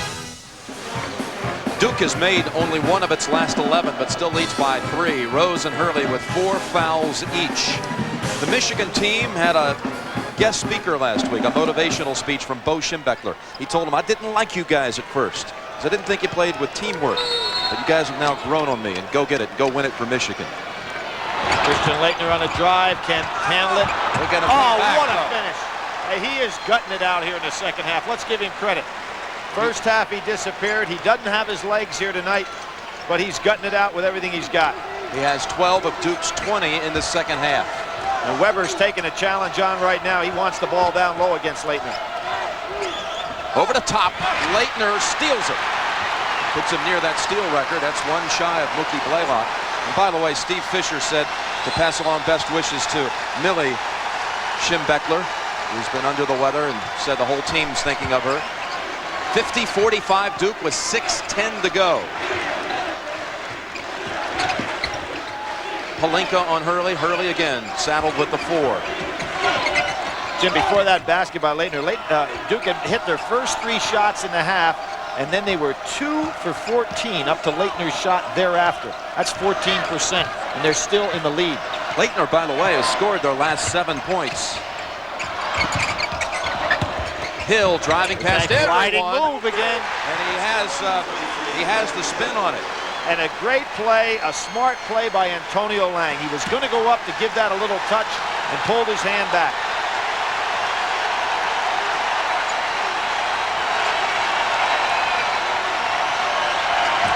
There are going to be some tired fellas when this game is over.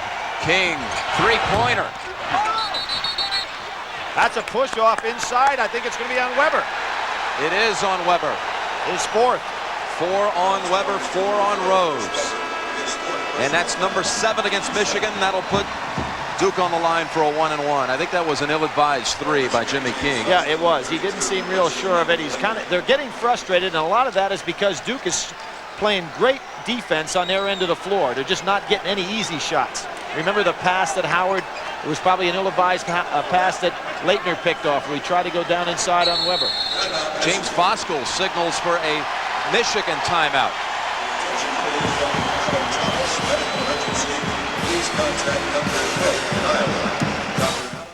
There's a first time for everything. 5:17 to go. Duke with a 7-point lead, which matches its largest lead. Each team has used a timeout in this half. 2 remaining for each. Duke has the arrow. Jim, what I think we're going to see out of Duke the rest of the way is they're going to pull that ball out, try to take 30 seconds or so off the clock on every possession. 1-and-1 for Laettner. And they are now back to what has become a Duke trademark. They have made more free throws than Michigan has shot.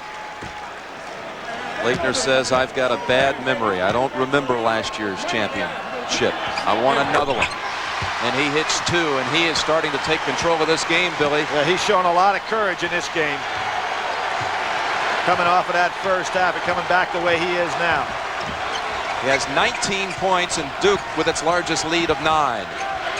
Duke picking up their defense man-to-man, and Howard banging Lang inside, as is Weber with Laettner. Voskuhl.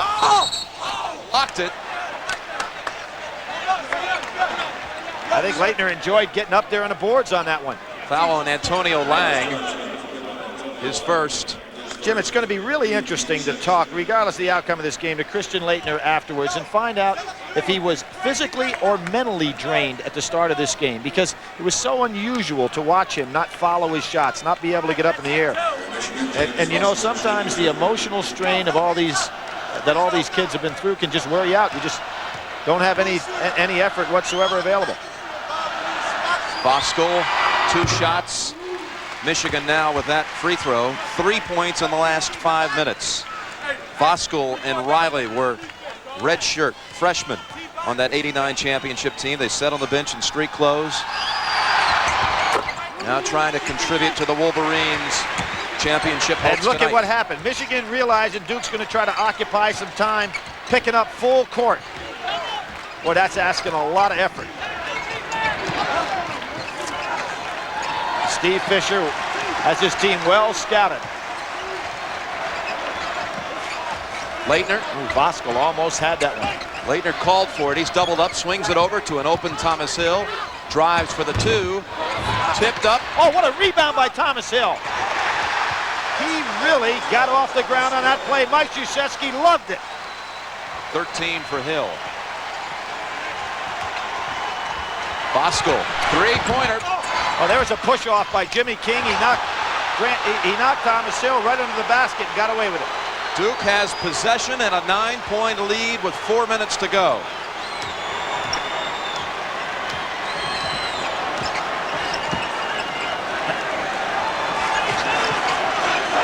And there's that front court scoring. Duke way up 20-8, and there's what I was talking about. Take time off the clock, force Michigan to do all the chasing. The other thing this does is save Bobby Hurley from not getting in any further foul trouble. 15 of the 20 points you just saw front court scoring and a half for Duke. Coming from Leitner, who really is backing in on Howard. Sets a screen now for Hill. Oh! Mike Krzyzewski is exhorting his team on the sidelines like a super jockey over there. He's gotten them going down the stretch again. Weber. Tough shot, he made it.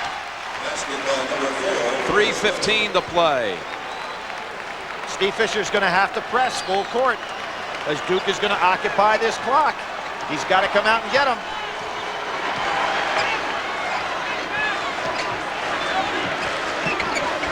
They've got everything up high now. It's an opportunity for somebody to go back door for an easy layup.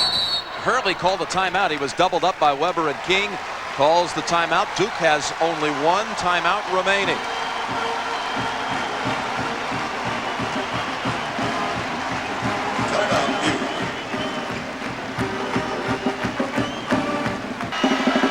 Duke led by Leitner's 19 points. First half he had 5 points, 7 turnovers. Second half, no turnovers and 14 points. What a turnaround, Billy. Just a real great gut check by Christian Laettner, the player of the year. This is not unusual, however, because Duke, Jim, on the year has had 122 more assists than turnovers, and for Michigan, they have 37 more turnovers than assists. So Duke is playing to form here. Down to 14 seconds. Is the shot clock. Clear out. Rose has got a tough man. Got to watch his 5th. Hurley with under 5. Good block. Hill has to beat the clock by a second. And tipped up and in by Grant Hill. Grant Hill, 3 offensive tip-ins against Indiana with a crushing blow, and he comes up with 1 here. That's big basket. 2 putbacks tonight for Grant Hill. And 9 rebounds. Double-digit lead for the Devils. Trying to get Voskuhl for a 3. Stolen by Hill. Now Michigan really has to come out with some kamikaze pressure.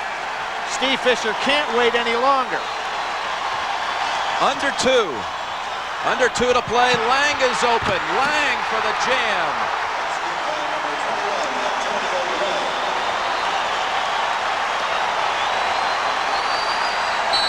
Timeout by Michigan. Each team is left with 1 timeout. The Devils are starting the celebration.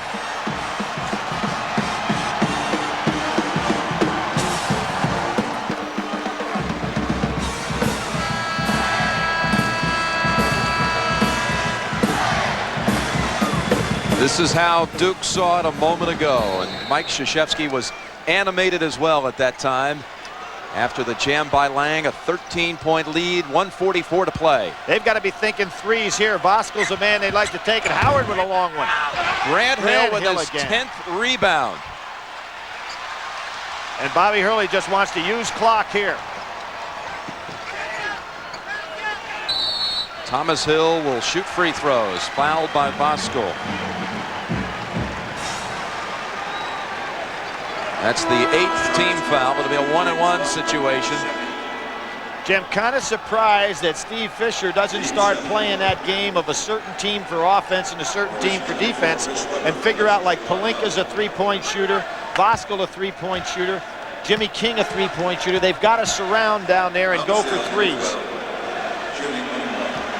1-and-1 for Hill. 13 points, 7 rebounds.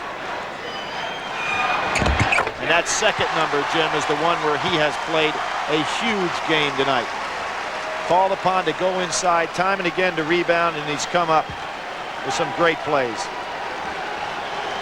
Came to college as not one of the most heralded recruits, but has certainly become a valuable player for this team.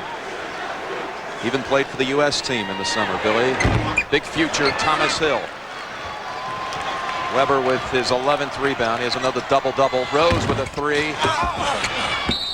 Tipped over the backboard. Duke basketball. Michigan has gone now almost 9 minutes with only 6 points.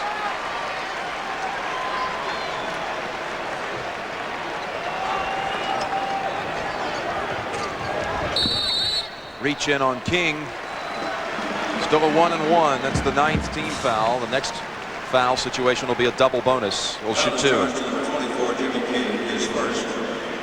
Jim, one of the things about Mike Krzyzewski as a coach is this entire year, and I've watched him time and time again, game after game, he never talks about a negative.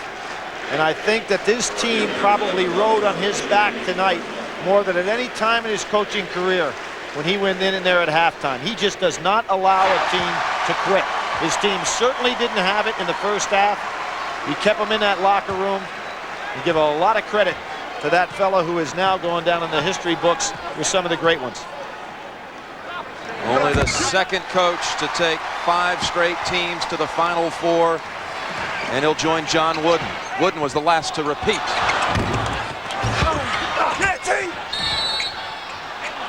Michigan ball. What Duke could do is break Michigan's back now, because Michigan is sending 5 men to the boards. All Duke should do is tap the ball long, and they'll find Bobby Hurley alone for a layup.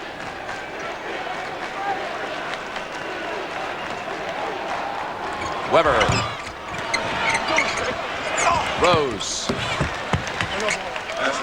Now Rose is kicking the ball. The clock's still moving. The clock Billy. is moving. Now the referee called the time, so that was not a wise thing for Rose to do. His shot dropped through with a minute and 1 second to play, and took away about 6 seconds on the clock.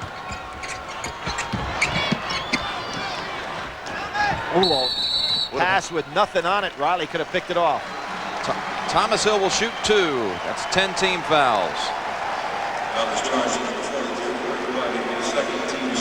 Repeat winners, UCLA.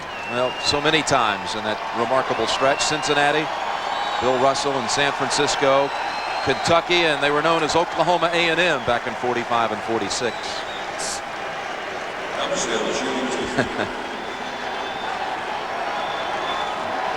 Jim, one of the strangest championship games that I've had an opportunity to witness. There's a man here tonight in the crowd by the name of Jack Gardner that took 2 different teams twice to the Final Four and championship. Utah and Kansas State. Actually was the coach of the Kansas State team that lost to Kentucky, and he has seen every single Final Four. There may be somebody else in this arena that has, but that's some record. Wonderful man, Jack Gardner. Hall of Famer. Hall of Famer, age 82. Jason Bossard for Michigan. We'll see some minutes. And Mike Krzyzewski, seeing what Steve Fisher is going to do, I think he may counter likewise. Nonetheless, the final seconds of Christian Laettner's career coming to a close. His jersey will never be worn again. It's already been retired, and here comes Duke on the break. Behind the back, Hurley to Hill. Why not? That's the play that was available. Nobody back for Michigan because they're sending 5 to the boards. Rose. Laettner flips it back, burns some time, and King back to the front court. See what Mike Krzyzewski's saying is foul, because can Hurley not even in the 1-and-1 yet. Set him up? Yep. And a timeout called by Duke. He wanted to get the other players in, Jim. That's why he called the timeout, not to rub it into Michigan.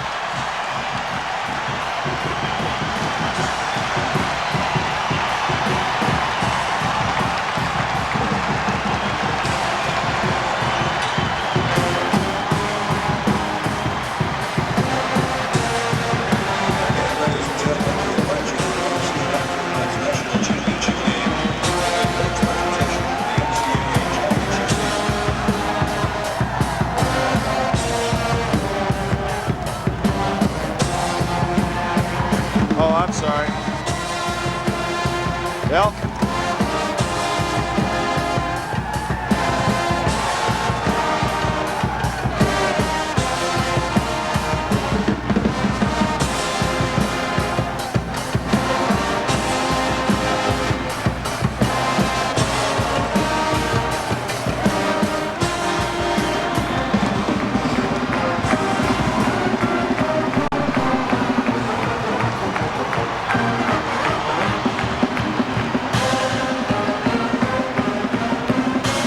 Really the first time we've seen Mrs. Leitner. She's been in a lot of pain with that neck operation several months back. First time we've seen her smile. She sends a kiss down to Christian Leitner, who has checked out of the game, and number 32 will never be worn on the floor again for the Duke Blue Devils. That jersey has been retired. A 2,000-point score, 1,000 rebounds at Duke University. Certainly one of the great all-time players in college basketball history, and I'm so happy for him at what happened in the second half. That first half, it was had to be a nightmare for Christian Leitner. Well, they wouldn't have made it to the Final Four 2 times in his career if it wasn't for his heroics. Exactly, and you can see the Fab Five now starting to realize what it takes to get over that hump to be the national crown.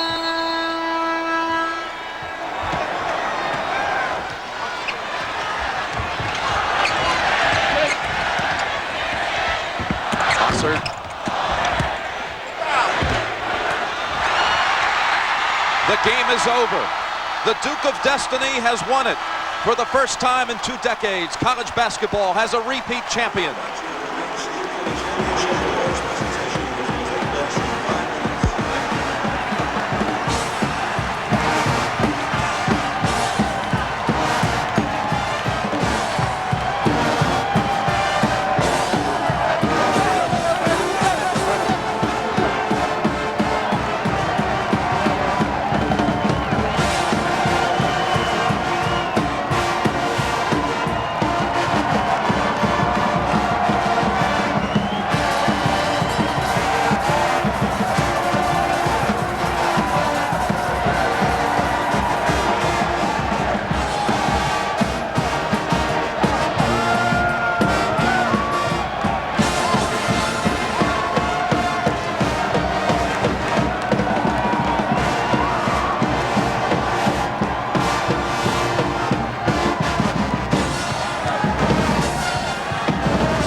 Miles away, you can still feel the celebration back from Cameron. Duke is the 1992 national champion.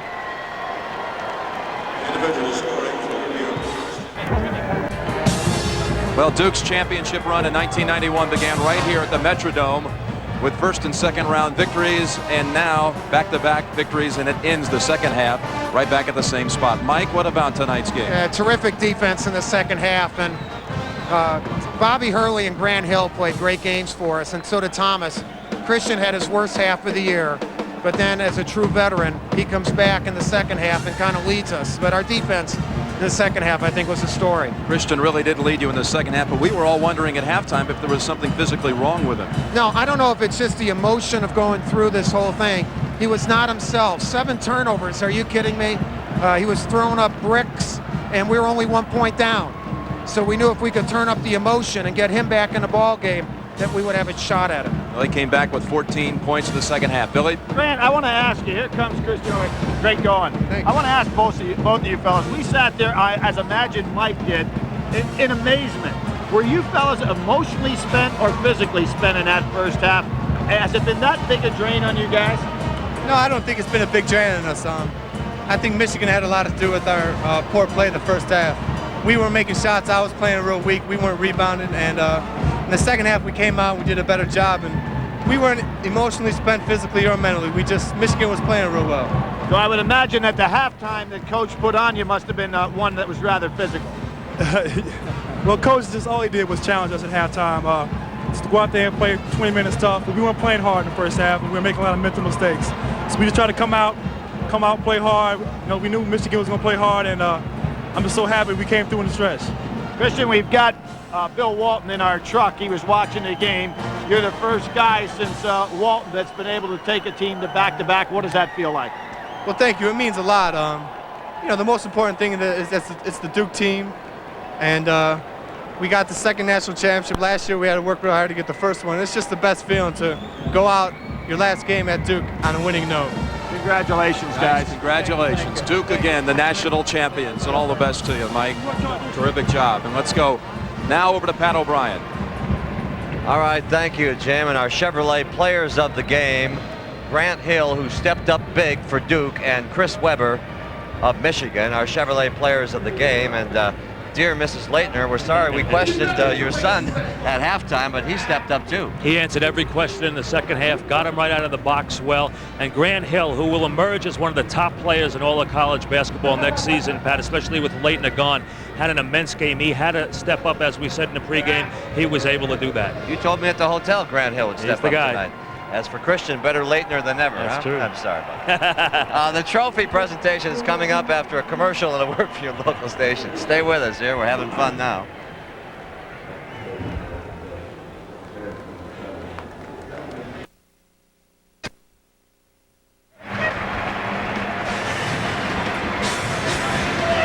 National champions again, the Duke Blue Devils over Michigan by 20 points, and the players are on the platform. The ladder is underneath the net. Somebody with the scissors there. They'll be cutting that one down again, as you see Christian Leitner, who got back into this game in a very big way in the second half, Mike. No question about it, Pat. This is now a modern-day basketball dynasty. People don't realize just how difficult it is to do what this Duke team has done the past 2 years. I actually saw Bobby Hurley smile down there. He likes this one. Let's go down now to our public address announcer, Frank Phelan, for the presentation. Your attention, please, to present the championship awards tonight. Here is the chairman of the NCAA Division I Men's Basketball Committee, Mr. Roy Kramer. It gives me a great deal of privilege tonight to congratulate these two great teams, as well as the other 62 teams who have given us so many magic moments over the past 2 weeks in this great tournament. And now tonight, it's my privilege to present the 1992 NCAA Championship Trophy to Duke University and Coach Mike Krzyzewski.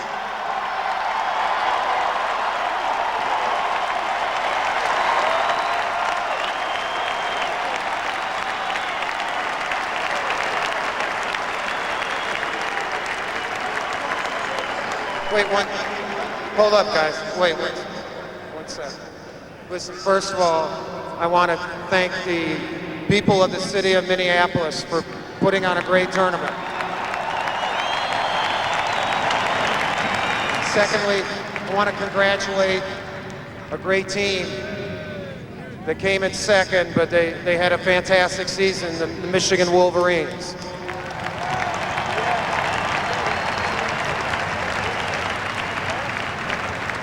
Lastly, I want to thank our fans, and I want to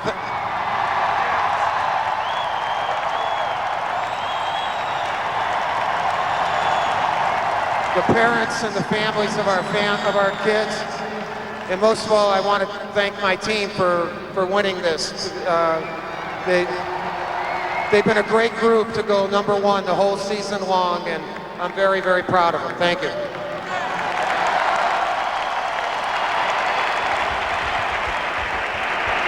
There is a winner and there is a loser. And when we come back, we'll hear from Steve Fisher.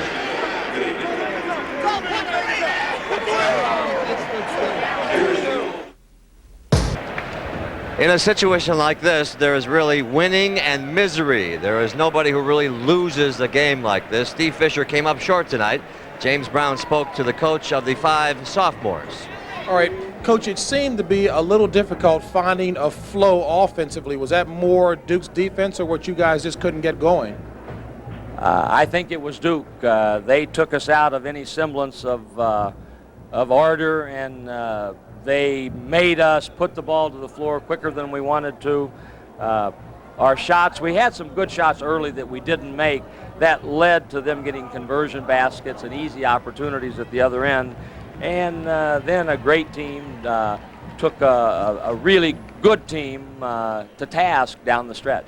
I mentioned at halftime that there should have been some concern on your part about Christian Leitner, who had such a horrible first half, but came back stronger, and it wasn't because of any physical injuries.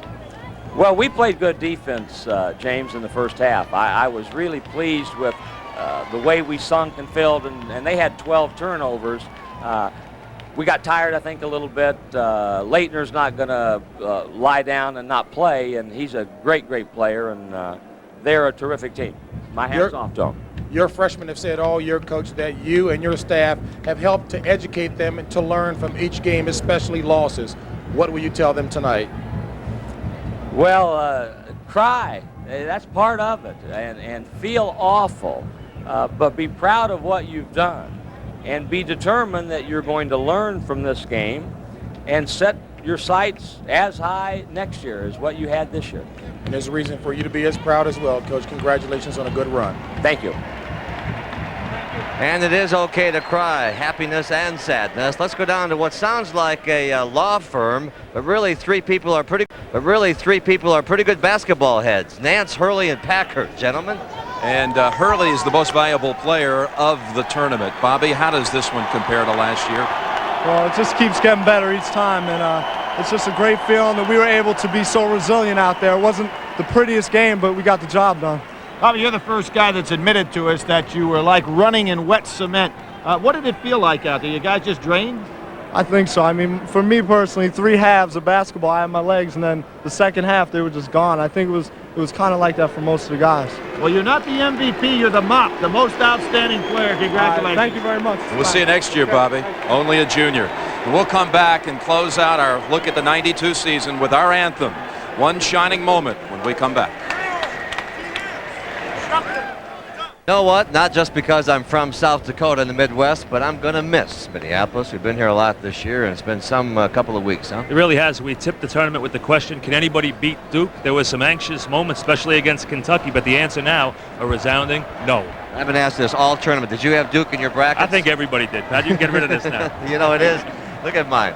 It is time to file away this old, wrinkled, coffee-stained piece of paper, the old bracket sheet. Has been a faithful roadmap through 3 weeks and 63 games. And now it's time to start wondering about a new set of issues, like will those veterans in Toronto finally get it done, or will Cincinnati's pitching hold up? Or around here, can the Twins repeat? So as we close out another season of college hoops, let us salute not just the Blue Devils of Duke University, but also the 800 or so young men who will be able to say to their kids, your daddy was part of something special. Keep in mind, however, that the game is not basketball, the game is life. But while they were making life plans, here came the tournament, and with it more than a few shining moments. Thank you for sharing them with us, and as we say farewell to the Twin Cities, we'd like to recognize all the good folks here at CBS who brought you the sights and sounds of the tournament. And speaking for them, we hope you've enjoyed the show. I'm Pat O'Brien. We'll see you around the batting cage. Good night, everybody.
running for your life.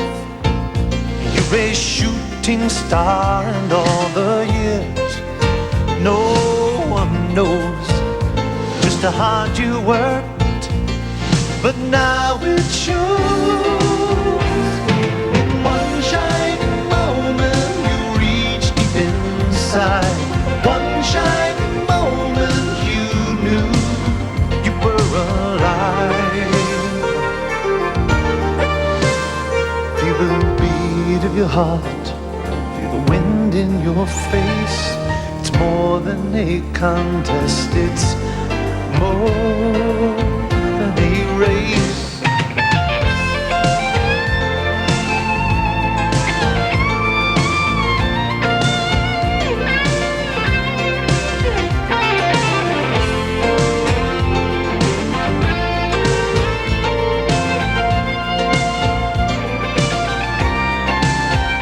When it's done, win or lose, you always did your best, 'cause inside you knew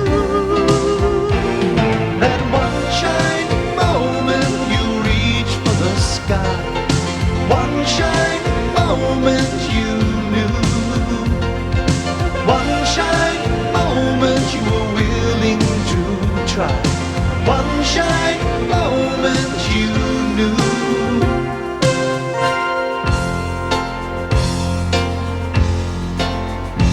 One shining